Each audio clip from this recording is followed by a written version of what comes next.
સંતરામપુર તાલુકાના જાનવડની મુવાડીના માલીવાળ ફળિયામાં વર્ષોથી રસ્તા પર દબાણ, આંગણવાડી સુધી પહોંચવામાં ભારે મુશ્કેલી, ગ્રામજનોએ તાત્કાલિક રસ્તો ખુલ્લો કરી નવીન બનાવવા કરી માંગ।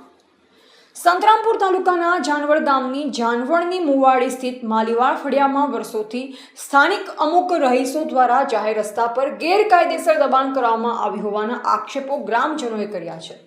દબાણના કારણે મુખ્ય માર્ગથી અંદર આવેલ આંગણવાડી સુધીનો રસ્તો અત્યંત સાંકડો અને કાચો લાંબા સમયથી બની ગયો છે, જે કારણે વાહન વ્યવહાર લગભગ અશક્ય બન્યો છે।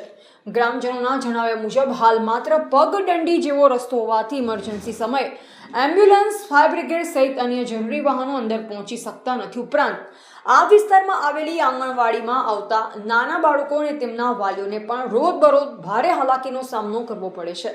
આ મુદ્દે ગ્રામજનોએ સ્થાનિક ગ્રામ પંચાયત, તાલુકા કક્ષાના અધિકારીઓ તેમજ જિલ્લા તંત્ર સમક્ષ અનેકો વખત મૌખિક અને લેખિત રજૂઆતો કરી હોવાનો દાવો કર્યો છે।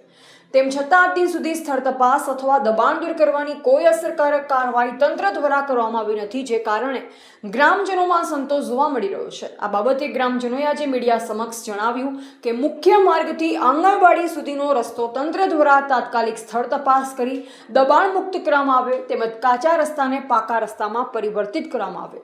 તેમણે વધુમાં જણાવ્યું કે જો તંત્ર દ્વારા વહેલી તકે યોગ્ય કાર્યવાહી નહીં કરવામાં આવે તો આગામી દિવસોમાં જિલ્લા સ્વાગત કાર્યક્રમ મુખ્યમંત્રી તેમજ રાજ્ય સરકાર સમક્ષ પણ રજૂઆત કરવામાં આવશે। હવે સ્થાનિક તંત્ર તથા જિલ્લા તંત્ર ગ્રામજનોની રજૂઆતોને ગંભીરતાથી લઈ સ્થળ તપાસ અને યોગ્ય કાર્યવાહી કરશે કે નહીં તેના પર સમગ્ર ગામની નજર મંડાઈ છે। રિપોર્ટર રમેશ બારિયા, સંતરામપુર।